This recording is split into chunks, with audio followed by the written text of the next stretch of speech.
Inside its vast lobby, the daily rush of species from across the stars carried with it the sounds of clicking mandibles, rustling feathers, and the musical chatter of tongues evolved far from Earth. Every being dressed in a manner meant to impress robes, woven with metallic threads, fabrics glowing faintly in neon hues. Jewelry designed to refract light in dazzling arrays. It was into this kaleidoscope of color and grandeur that Lena stepped. The young human woman looked plain by comparison. Her outfit was simple: a pressed navy blouse tucked neatly into dark trousers, and a pair of scuffed but polished boots.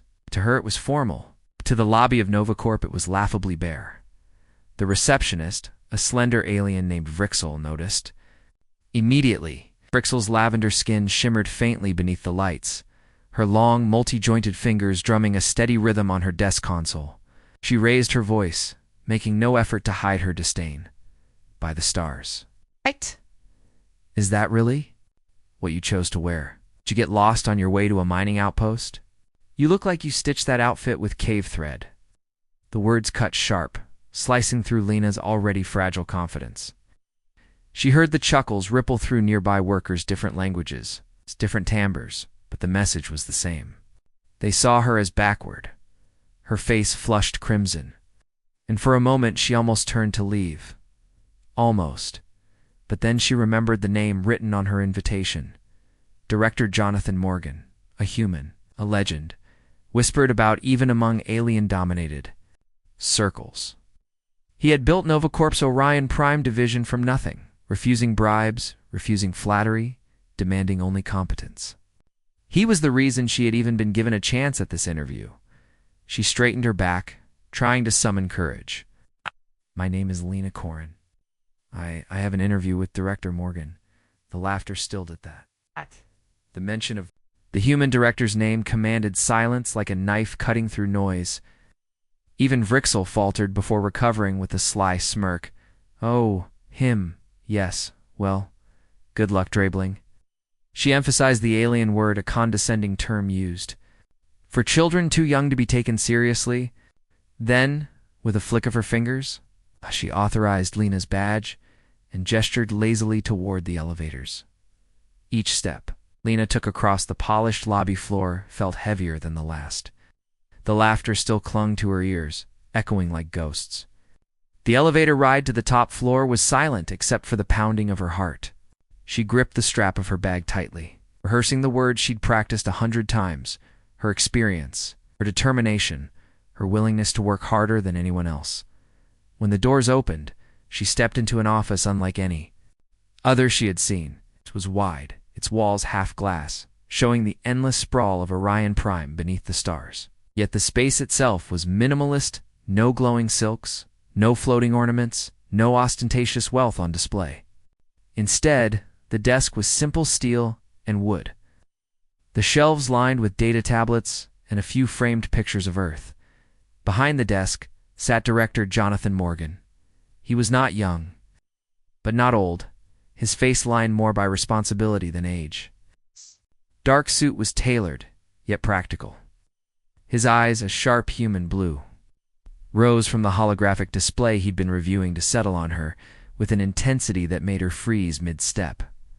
"You're late," he said flatly. Lena's throat tightened. I'm sorry, sir. I don't care for excuses. Sit. She obeyed instantly, her nerves screaming that this would end like all the others, that she would be dismissed, mocked, and forgotten. But then Morgan began to read from her file, his voice steady, his words deliberate. Lena Corrin. Colony. 12, Titan Sector.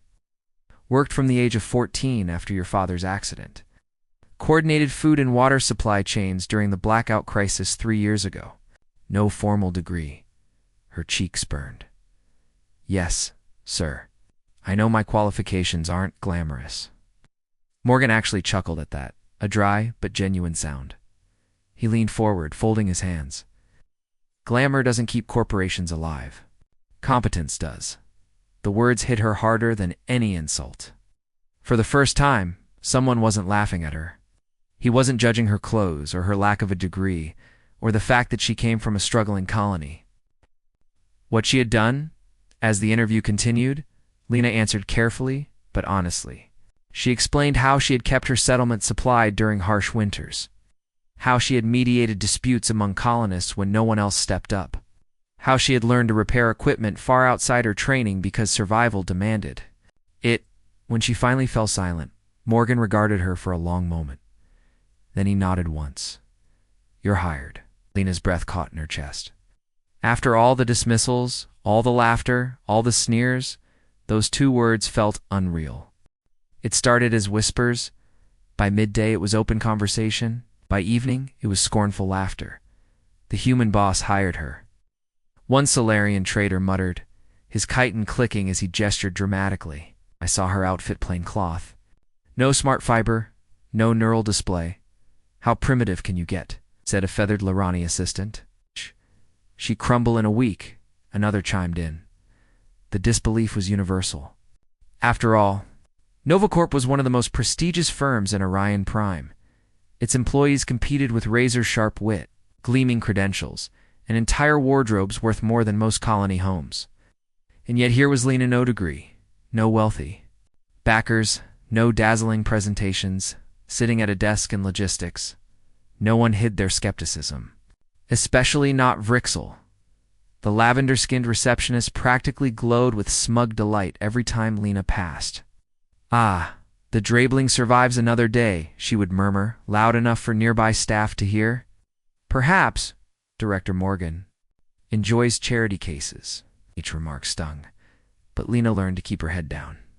She had been underestimated before on Titan Colony 12. Survival rarely allowed for pride. If she had to, she could endure mockery. But here the stakes were higher. Failure meant being cast back into obscurity. Her one chance wasted. What truly gnawed at her, though, was not the aliens' laughter. It was her own doubt. The job was overwhelming. Her responsibilities as junior logistics coordinator demanded she monitor trade routes spanning half the galaxy. She had to memorize regulations from species she barely understood, balance cargo needs for alien ships whose crews demanded precise accommodations, and navigate endless streams of data. Her first week, she stayed at her desk long after the others left, eyes aching as she scrolled through holoscreens of shipment manifests. Twice she made mistakes, simple errors in labeling that resulted in sharp reprimands from alien supervisors. Sloppy work. One had hissed, "Humans may be useful in frontier colonies, but here, you'll drown." And the truth was, she feared they were right. Each night, she returned to her small rented room, dropped her bag on the floor, and stared at the ceiling. What if she wasn't good enough? What if Morgan had made a mistake? What if she became the proof that humans couldn't handle the core standards? But every time despair pressed in, she recalled Morgan's words from the interview. "Glamour doesn't keep corporations alive. Competence does." It wasn't praise, it was a challenge. Line drawn in stone. She was determined to rise to it, so she fought her doubt the only way she knew how, by working harder than anyone else. She came in early, memorizing alien customs so she wouldn't accidentally insult clients. She studied cargo flow algorithms until her eyes blurred.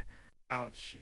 Shadowed senior staff quietly observing their methods, then returned home to practice on simulations. Mistakes still came, but fewer each time. A month passed. And though she did not shine with flamboyant brilliance, her work developed a quiet precision. She began to anticipate problems before they bloomed into crises.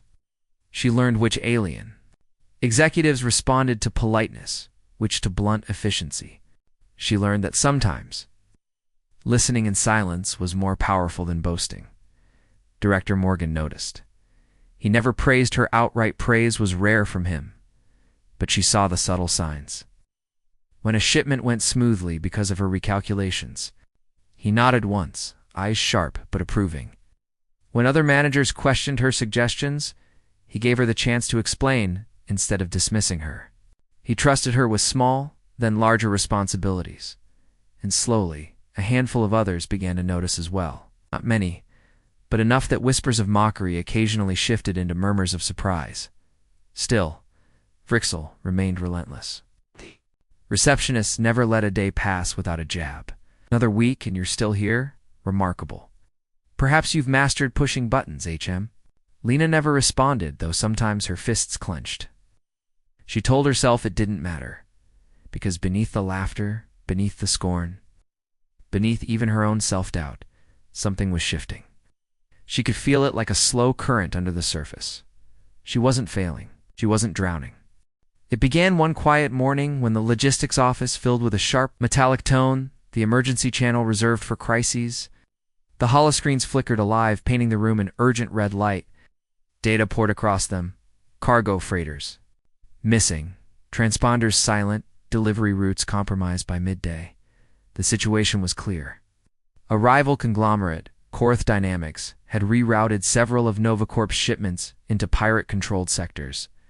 The losses would be catastrophic, not just in profit, but in reputation.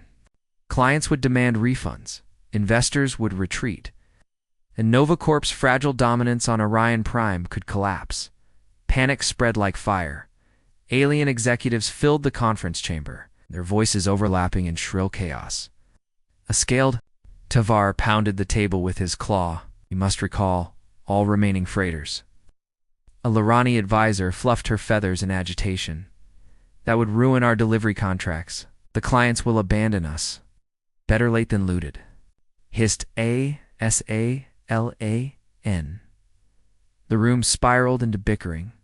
Fingers pointed, accusations flew, and solutions tangled themselves into knots of fear. Lena sat near the back. A junior coordinator meant only to observe. She clenched her datapad, heart pounding. Her instincts screamed at her to stay silent. This was beyond her place. She was nobody in this room of powerful beings, and yet she couldn't ignore the numbers flashing across her screen. The executives, solutions, delays, diplomatic groveling would doom NovaCorp regardless. There was another way. Risky, yes. Unconventional, yes. But workable. Her breath trembled. If she spoke, they would laugh again. If she stayed quiet, she would watch the company collapse. So she stood. "Excuse me," she said, her voice steady. Though her knees nearly buckled, the noise faltered, then stopped. Dozens of alien eyes turned toward her. Some glittered, some glowed, some narrowed in offense. A murmur rippled through the room. The Draebling speaks. Why is she even? Here Lena forced herself to keep going. She activated her datapad and projected a holomap across the table. Shipping routes flared in blue with red zones marking pirate-controlled territory. She spoke quickly, firmly, not giving them space to interrupt. We don't have to recall everything. The pirates are clustering near the Vega Spur. That means the Perseid corridor is relatively clear. If we reroute freighters through the corridor, stagger the departure windows, and overlap convoy escorts, we can bypass the pirate nets entirely. Yes, it's longer, but the deliveries will still arrive within contract grace periods. It salvages most of the profit and avoids breach penalties. Silence, then a scoff. The Tavar leaned forward, teeth bared. The Perseid corridor is unstable. Ion storms? Grav eddies. A fool's route. Another added. What does a cloth-wrapped colony girl know of galactic lanes?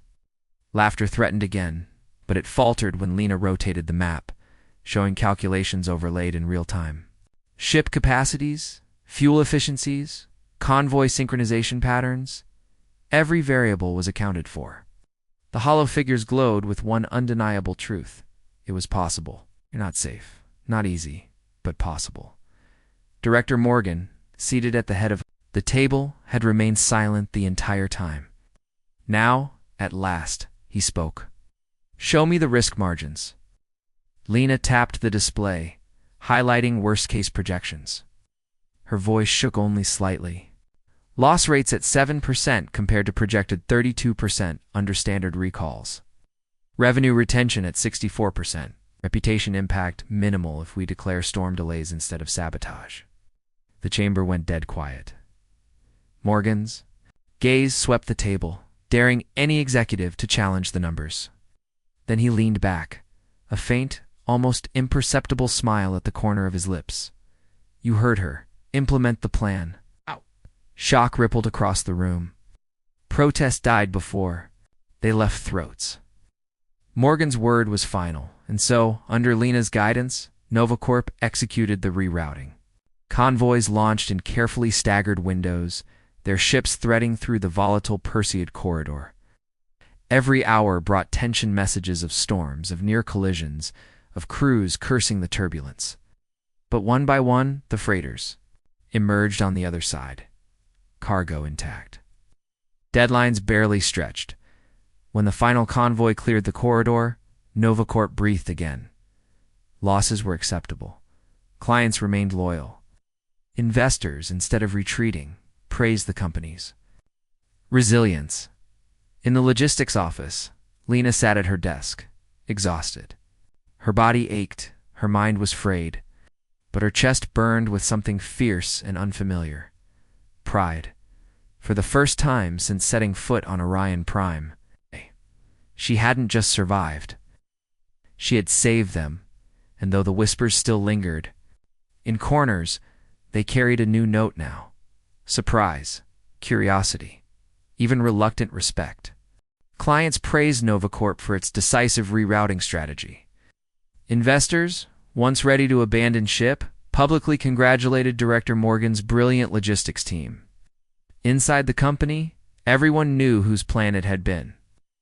Colony Girl, the one they'd laughed at.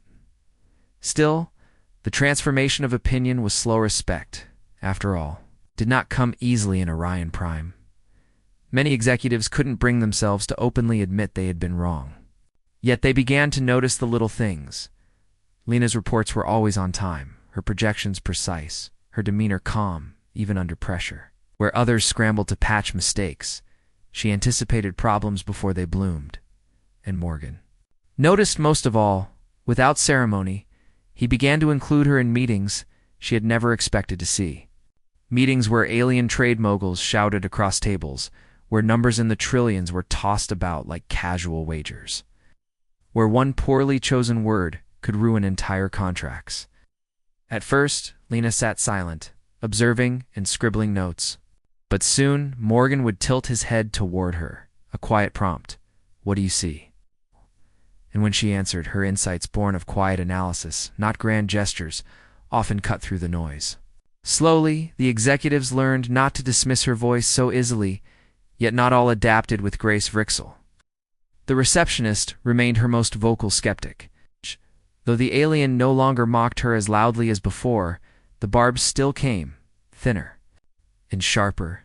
Enjoying your seat at the big table, drabbling. Careful, the higher you climb, the harder the fall. Lena only offered a faint smile in return now. The words still stung, but they no longer burrowed as deep. She had something stronger to lean on. Proof. Actions spoke louder than laughter. And her actions had saved NovaCorp millions. Still, respect was not simply about recognition, it was about trust. That moment came during a tense negotiation with the Viari trade bloc, a species notorious for exploiting loopholes in contracts. Their lead representative, a tall figure with crystalline spines glittering under the lights, pressed for penalties after the sabotage incident. We cannot excuse late arrivals, the Viari intoned. Our clients demand compensation. The executives around the table grew restless. Arguments sputtered and died. The Viari were known for crushing hesitation like glass underfoot, but Lena, scanning the contract on her datapad, raised her hand. Section 12, she said quietly. All eyes turned. Delivery delays caused by unforeseen navigational hazards are exempt from penalty. The Perseid corridor is well documented as unstable, declaring the reroutes as storm delays falls. Squarely within terms. For a moment, silence. Then the Viari's crystalline spines shivered with displeasure. They had been outmaneuvered by the one they hadn't even considered a threat. Morgan's voice cut through with finality. You heard her. No penalties will be paid. The meeting ended with NovaCorp not only avoiding fines but strengthening its reputation for unyielding negotiation. And once again, the credit was undeniable. By the end of the week, the change was visible. Alien coworkers who had once avoided Lena began greeting her in hallways. A Solarian analyst who had mocked her first-day outfit now brought her additional data when she requested it. Even those who didn't like her could no longer deny her value. It wasn't friendship yet. It wasn't warmth. But it was respect, the kind born of necessity, of results that couldn't be ignored. Late one evening, Lena stayed behind in the logistics wing, recalibrating supply lines for the next quarter. The city lights of Orion Prime stretched beyond. The window like a galaxy inverted, glowing against the night. She rubbed her tired eyes, wondering if anyone truly saw how much effort it all took. The sound of footsteps drew her attention. Morgan entered, hands behind his back, gaze scanning the room. He said nothing for a moment, just observing her work. Then, with that same dry tone, he spoke. "You've done more in 2 months than some of my senior staff have managed in 2 years." Her throat tightened. "Thank you, sir." He gave a single nod and turned to leave. It wasn't effusive praise. It wasn't applause, but from him, it was monumental. For months, whisper campaigns had circulated. Humans were unpredictable, too willful, too reckless with their innovations. A dozen delegates muttered about Earth's primitive chaos. Yet there, standing before them, was proof of what humans brought to the galaxy, proof in the form of an alien woman once ridiculed, now radiating confidence. Sira adjusted her modest yet sharp outfit, a blend of her own people's silks and Terran practicality, and stepped to the podium. Her pulse thundered in her ears, but she carried the weight of countless long nights, not just her nerves. Behind her sat Marcus Hale, the human boss who had first hired her, watching silently. He hadn't written her speech. He hadn't even told her what to say. He had only given her 6 words the night before. "Speak the truth, they'll listen." So she did. "Honored delegates," Sira began, her voice wavering before finding its strength. "I stand before you not as a representative of humanity, but as one who once doubted them." Gasps and mutters rippled across the chamber. Admitting weakness, especially in such a public stage, was a bold, almost reckless move. Yet Sira pressed on. "When I applied to work for Mr. Hale's firm, even my own kind mocked me. They said I looked wrong, sounded wrong, was wrong. When your receptionist sneers at you before you even step into the room, you learn quickly how cruel appearances can be. Yet when the human boss looked at me, he said only one thing: hire her, not because of pity, not because of politics, but because he saw what I could be." She let the silence linger. The chamber's glowing crystals dimmed and flickered, as though even the architecture leaned in to listen. "Humans," she continued, "have a gift I did not understand at first. They look past what others mock. They test, they push, they trust. And when you succeed, they do not simply accept youth, they make you one of their own. That is why I say this today. If you fear humanity's chaos, you do not understand them. Their chaos is opportunity. Unpredictability is not danger, but possibility." One delegate, scaled and crimson-skinned, interrupted with a hiss. "And if you are wrong, humans betray, as they always betray." Sira lifted her chin. "Then I will stand as proof that they did not. Because I was given everything they could offer a chance, and I will not betray them." The chamber erupted in overlapping voices. Some accused her of bias. Others whispered that her courage was exactly what they lacked. But over the din, Marcus finally stood. He didn't speak for long. "All we did was hire her," he said. "The rest she did herself. It was all." He sat again, as if it were the most natural thing in the galaxy to trust an alien colleague to sway galactic opinion, and sway them she did. When the vote came, the margin was narrow but undeniable. Humanity was welcomed into the Concord. The summit ended with applause, and for the first time, many alien leaders looked at Sira not with dismissal, but with respect. Later that night, as the city's floating towers glowed beneath twin moons, Sira found herself on the balcony beside Marcus. She could not contain her emotions. "I don't know what to say," she whispered. "You gave me a chance, and tonight I spoke not only for myself, but for all of humanity. How could you trust me with that?" Marcus smiled faintly, sipping from a glass of Terran whiskey. "Because I wasn't hiring clothes, or voices, or reputations. I was hiring loyalty. Loyalty, Sierra, is earned. You proved it. Furlong. While neither spoke, city pulsed with light, the galaxy shifted toward a new future, and somewhere deep inside, Sierra realized the mocking laughter that once haunted her had transformed into something else entirely. From laughter had come trust, from trust, loyalty, and from loyalty a bond strong enough to reshape the galaxy.